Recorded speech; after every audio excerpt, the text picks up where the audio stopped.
Welcome to Business Globe. You are about to watch highlights from Canex 2018. Take a look at a panel discussion on cannabis and the Americas, the global opportunity. Part 4 of 5. During this process, I also launched the Cannabis Consumers Coalition, and I did a study, and it was published in Forbes. And it was it wasn't like a research study. It was just literally, I sent out a survey, and 52% of the respondents were women admitting that they use cannabis, showing that it's a lot closer. I don't think that there's more women than men. I just think that that's just by virtue of more women answering surveys online. But it shows that we're a really dominant force. And so, and then Lorraine and I were just talking about this earlier, women represent 36% of leaders in the cannabis space.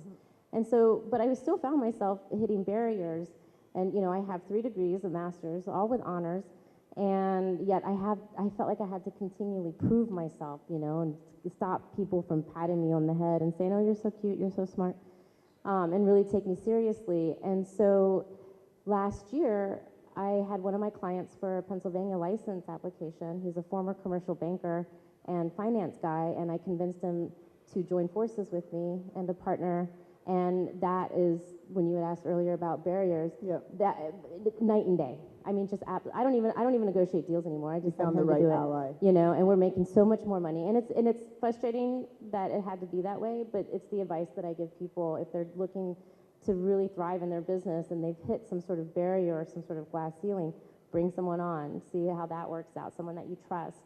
And, you know, I convinced him not to do cultivation because he thought that, you know, that's where he was going to be making all the money. And now he's realizing that the money is in, you know, the actual business strategy side. And so we're also, you know, we work on raising capital for companies and what have you. It's been quite a trip.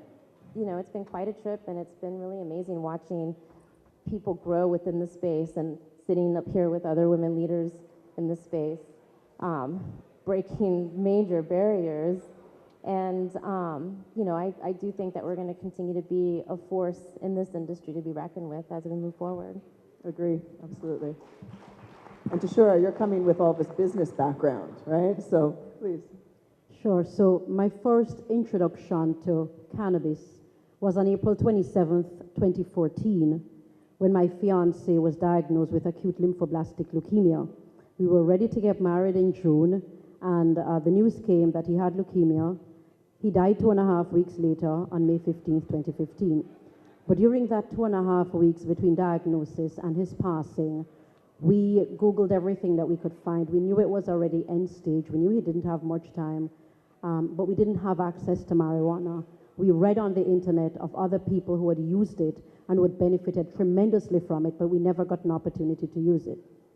Fast forward to March 2016, Douglas and I were having coffee, and he was talking about Peter Thiel, because Peter Thiel had announced that he had invested money in cannabis companies. But then in Jamaica, we were fighting about cannabis like crabs in a barrel. And he said to Shura, we have to do something about this. And I said, well, you and I don't know about ganja. Neither of us has ever smoked in our lives. And he said, yeah, but we know events. If we can bring all the players together in one room, we can make things happen. And so that's what he did. He in March 2016, he conceptualized Canex. He asked me to sit on as a member of his board. And so I had to go ramp up and I had to go learn about cannabis if I was going to advise him on cannabis. And so that's what I did. September 2016, the first Canex conference took place right here. 2017, that's when I saw that message from the Ministry of Health. Everybody was in this room talking about growing ganja. Who's growing, who's not growing, who has license, who should be doing it, who shouldn't be doing it. And I'm sitting there thinking, when we grow all this ganja, what on earth are we going to do with it? Good question. And then the Ministry of Health did a presentation on registering finished products. And the opportunity came about, and it was Douglas and Adam from Smoker's Guide who connected us with formulators in the Czech Republic. Because what we realized, if we identified products that were already in the market, being sold, had excellent results from them and scientific studies behind them, then we could bring those to the market in Jamaica, register them here, but make sure that contract gave us the ability to manufacture under license in Jamaica using Jamaican cannabis.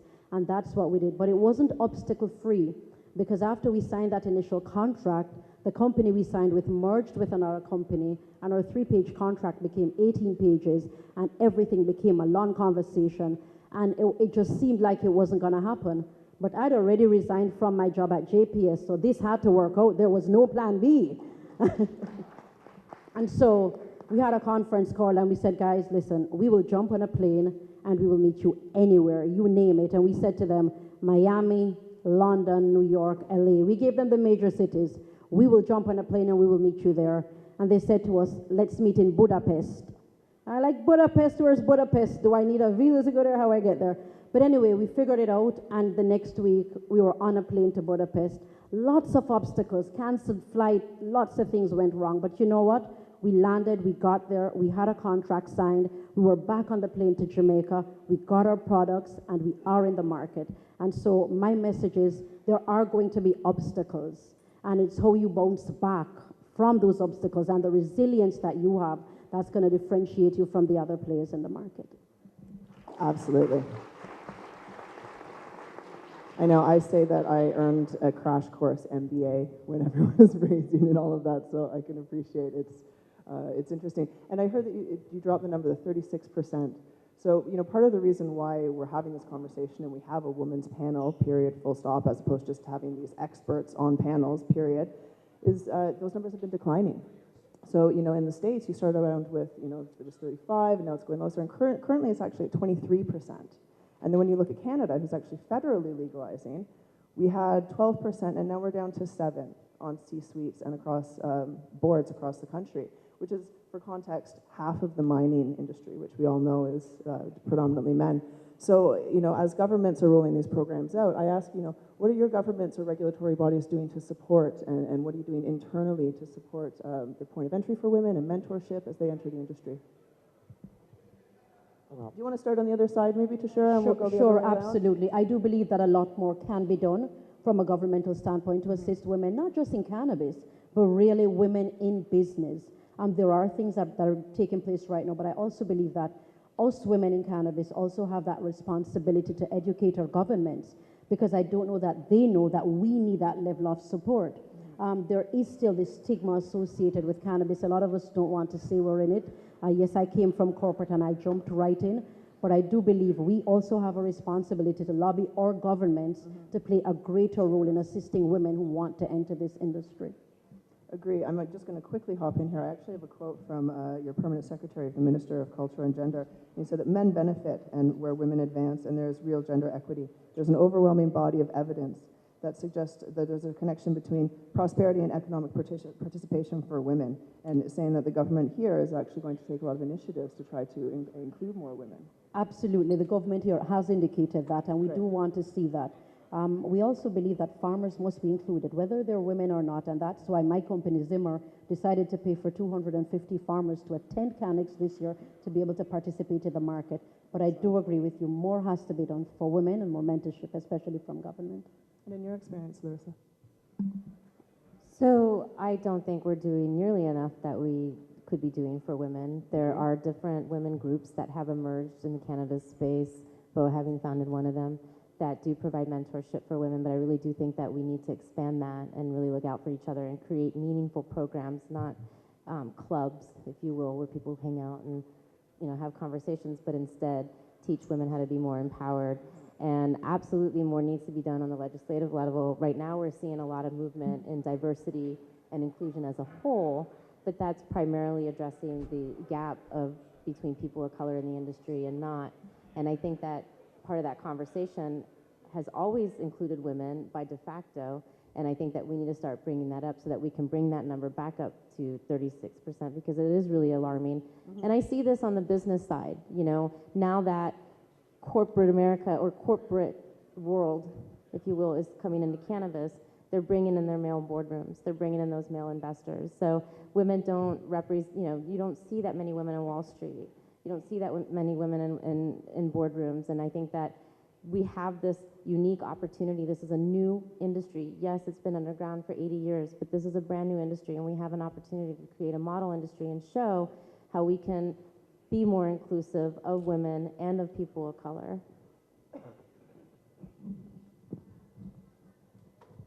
I just think that this industry is giving women a first time opportunity globally. This industry really gives us the opportunity to be directors, to be CEOs, to be creators. Why? Because we're working with a plant that has female energy and that we connect naturally with this plant. Yes, we want do. the girls, right? So we need to take that opportunity because now that we're having access to this amazing plant, there's no better guide than women, you know, to open doors for the plant. And remember, we are not the protagonists. It's the plant. So let's just on the plant, open the doors for them, for the plant. And as women, we have that power, right? So don't be scared. What I see, it's just people being scared. We're scared of everything, right? So let's not be scared of the plant. I know, you know, it has superpowers, but let's take it in the positive side of this industry, right? Because it's gonna give us food, it's giving us food, it's giving us shelter, it's giving us health. You know, all these things at once that we as women understand right away. You know, we get it because, you know, we share this energy. So I just invite all women, just, you know, don't be scared, grab the plant, you know, embrace that feminine energy with yours and just lead the way because I think male energy has been dominating this world for a very, very long time and we haven't seen good results. I'm sorry, but there's a lot of pollution. People are dying. There's wars. There's all this hate going on. And male has been ruling, you know, the world for this. So there's something going on. There's something wrong. You know, don't you guys see it? I think we're all seeing a change in the landscape, and it's beautiful that cannabis can provide common that. sense, you know, it's common sense. It gives us an opportunity to re-examine other systems as well. You know, we all have come out of a century of misinformation and prohibition and fear-mongering, and once we get to look at something and see it for its true value, and I think we all in this room understand the value of cannabis, then we get to move forward on that. Now, Bo, as I move on, I'd just like to ask you, what, in your opinion, is the key to governments actually supporting or regulatory boards? In your opinion, what have you seen? Well, I'd like to go back to the original question, though, because I think that what's very important, I think that I know when I first started out, there was a lack of mentorship for women, and I think that's very important because my biggest question was, well, what do I do in the industry? And I think most people come in that way, because they don't know really what they want to do. And you do not have to touch the plant to be in the industry. So you do not have to sell weed or grow weed to be in the industry. There is all types of ancillary parts of this industry that actually are more, I would say, economically friendly. The tech side is huge right now. And what I tell people is you take your passion or whatever your skill set is and just transfer it into cannabis. So if you come from marketing, start a marketing company. Everything that is needed in a legal business and a mainstream business is now needed in cannabis because we are now legal. So versus just trying to figure out how to like be in the industry because you want to open a dispensary. No, you don't need to open a dispensary. You know, take what you know and do what you do best and take that skill set and utilize that. That is so key. And mentorship is very key. Like with our organization, we have an internship program, so we actually place people in cultivation centers, dispensaries, so that they can learn the day-to-day operations. Because it's very key, especially with our social equity plan that we have, it's going to take people that possibly have never run a business now and putting them into a situation where they're going to be running $1 million business, literally overnight. Because with a social equity plan, the qualifications on the tier 1 that gives you priority to get a license is that you have to be low income, you have to have a cannabis conviction, and you have to come from a zip code that was impacted by the war on drugs. So most of those people probably never have run a business, ever. So how are you going to really put them in a position to now run literally $1 million operation overnight. So again, and they have the opportunity, of course, to pair up with and partner up with investors, but that's been another issue because there's a lot of corruption going on because now they are looking for just black and brown faces they can put in front of these licenses, because I can guarantee you 80% of the operators that were operating in Los Angeles will not be operating anymore. They will not get those licenses. The next 300 licenses that go out for retail will be people of color that come from those zip codes. So in order for the people that were operating to continue to operate, they're going to have to partner with a social equity applicant. So you can imagine how crazy that's going to be, taking a party that you don't know and trusting them. I mean, it's, there's on both ends, because of course you're trusting a social equity applicant who's never done business before. Some have done underground business, but the whole point of the social equity plan was to create a situation where people that were impacted by the war on drugs, people that have been to prison because of marijuana, now have an opportunity to be in a legal business. And we still have a lot of black market operators, on the cultivation and on the sales side. And this is who we want to have come above ground at this point. We want them to be in a legal business, okay? We want them to understand that we support them with this social equity plan to be in this industry, because those are the people that have paid the price in this industry. So they deserve to be licensed. Again, we know big corporate is coming in, and this is what we need to be prepared for. But again, mentorship is very key. So if you're new to this industry, definitely find someone who you can really trust to mentor you and get in the industry, because that's very key. So okay, Yeah, part exactly. two. So we're actually going to wrap up shortly, but I did want to ask if there's any questions out there. But there's a few things that I consistently hear, and I travel around the world talking about this, and it's always education, addressing the social issues, the social equity issues. And I think that we can all agree that those things are very congruent with cannabis, with the ethos of ganja. This is about community and helping one another, and I think that's why it's so key for women to be part of the conversation, especially as it pertains to them as consumers and users, but in this case as leaders, for sure. I'm going to leave with, does anyone have any questions here? Anyone? Don't be scared. Don't be scared. You do over there, perfect. Absolutely. Yes, education is free. Absolutely. I think that's how they all got into this. We do know that the McKinsey Global Institute report has published, that with increasing women's equality could add between $12 trillion and $28 trillion to global gross domestic product by 2025. That's the equivalent of US and China together. So there's a vested interest for everybody to have more women in this space. I forgot how to frame this, that, being women, we're very often mothers. And I've found that in the US especially, that can be a barrier for women who either used to consume cannabis, want to consume it now, they have young kids, they're not sure. And I'm just wondering if you've seen that in your space, and kind of what you say to that, and how we can kind of overcome that. Moms are obviously a huge market when any industry talking about how to sell is really looking at mothers because they have so much influence. So I'm just really thinking about like that space and that market and how we can help change perceptions, kind of speaking to what you said before. Stigma and judgment is incredibly difficult for women. Does anyone have an answer for that one there? I'm trying to understand the question. So you're asking, as a mother, how? Okay, Yes, I am a mother, but also I've found that people who are mothers in general have a harder time with consuming cannabis and letting go of the stigma around it. And I'm wondering if you have any particular responses to that and how we can, challenge that a bit more. Well, I think it's just like alcohol. You have to educate your children on the safety of cannabis, and what cannabis really is. If it's mommy's medicine, they need to know what it is.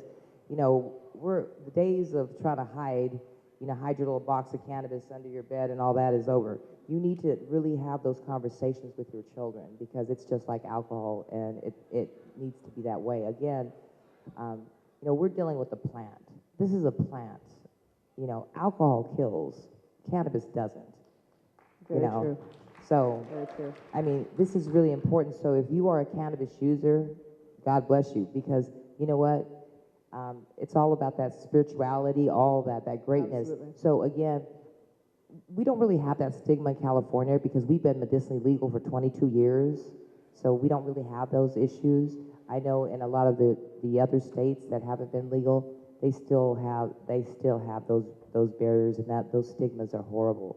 So, you know, I mean, because we do a lot of radio shows like in Chicago and Maryland and DC, and they just started to legalize, but they still call us like legal drug dealers, and we're ruining their community. So I understand that. So yeah, I just think that ultimately with education, that stigma will go away. So Yeah, definitely. And I just want to add to that, as she said, you know, it's education, not only alcohol and tobacco, but opioids too, because we're not really educating on that, which is a very, very strong drug. And more you know. accessible to all More of our accessible children that in people the don't bathroom. see as a drug. So I think that's where everything begins at home. I have a 10-year-old, and he gave his first conference on cannabis a few months ago because it's very important. You know, it's a blessing to be moms in this era because they are the ones following this, you know, and we have to educate them as well. Education for adults and also for kids.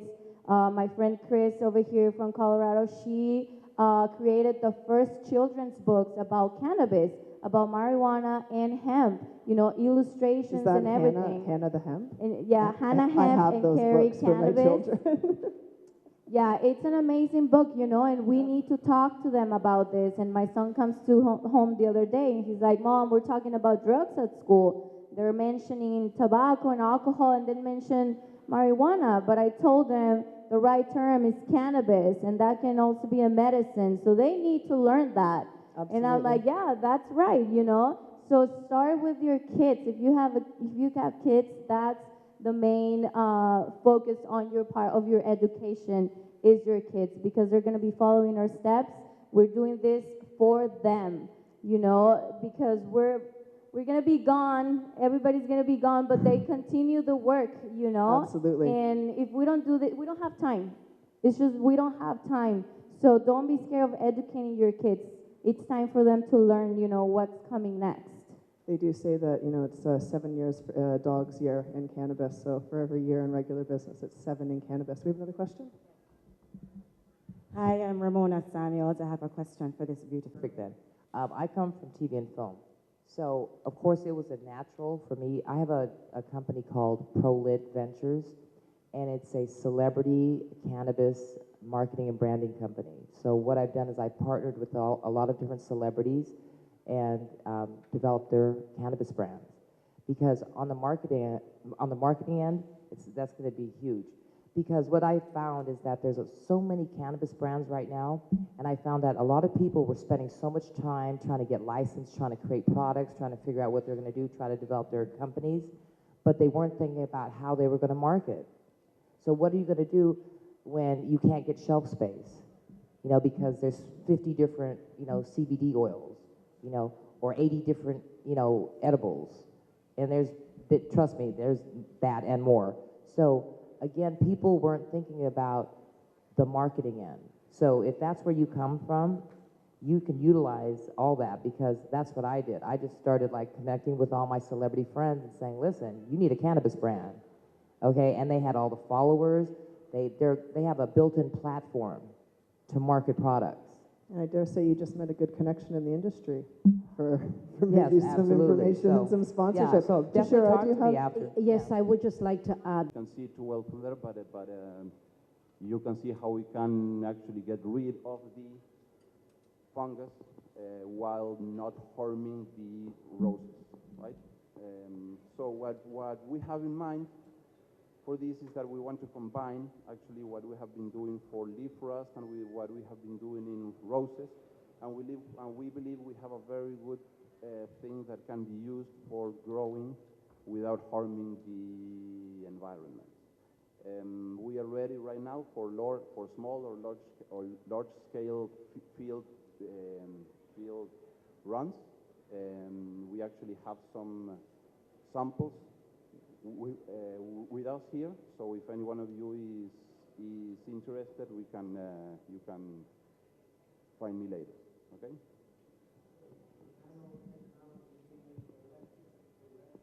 No. That means as to how the main ingredient is made. What this is using is actually silver. Silver. It uses a special nano form of silver that, like, exactly that. Yes. So what it's doing that is that it's able to immediately destroy any unicellular thing, which be bacteria and fungi, and it has no effect whatsoever on anything that's right, like human plants or not. Oh, good. Nice. Good afternoon. I think one of the things the industry has to ensure that we learn from the mistakes that maybe the sugar plantations, the coffee plantations, and I think the way that in many ways foreign companies came into countries like Colombia, Jamaica, and other countries, and really was all about taking away from those countries without really giving back. As you heard from Alejandro, I think for our company, Mandara Pharma, it's very important that we are working hand in hand with the local community and that they are part of helping us to understand the nature of this plant. There is so much we don't know about the cannabis plant, and yes, there's a lot of knowledge that sits here, and we want to somehow ensure that we're doing not just the growing part, but good clinical research around the pharmacology of the plant itself. And for me, it's very important that we are really working in a partnership, whether it's in Colombia, whether it's in Jamaica. We want to extend this model through many other countries, that it's more around social responsibility, what we do with the plant, as opposed to just taking the flower or the hemp or the oils and fundamentally just think this as a business proposition. This is more than a business. The plant was put on this earth for a reason, and we have to make sure that we fully understand that everyone has a role to play. And Mandara Pharma, I think, is different. We can all grow the plant. There's hundreds of companies now around the world who can say, yes, we have grow-ops here, grow-ops here, grow-ops here. But I think what separates this company and organization is how we are going to really put the social program at the priority of our company philosophy and vision. And for us, Jamaica is a very, very important region for us to actually drive that company philosophy that we started now in Colombia with the Campesino program. The other thing I think it's important to know is that, again, we've met a lot of people, you've met a lot of people who talk about pharmaceutical grade cannabis. But when you start asking the real questions, what does that mean? Then many people are still looking at pharmaceutical grade cannabis as, oh, we'll just make it in a bit of a cleaner area and everything's good. And I can assure you that to move to a pharmaceutical grade cannabis requires a total change in the mindset and understanding of how we take the dried flower and move it through the extraction, purification, distillation processes. And I think this is again where I'd love to be in a position to say, yes, we are taking the flower from Jamaica and it is going into this. Thanks for watching Business Globe.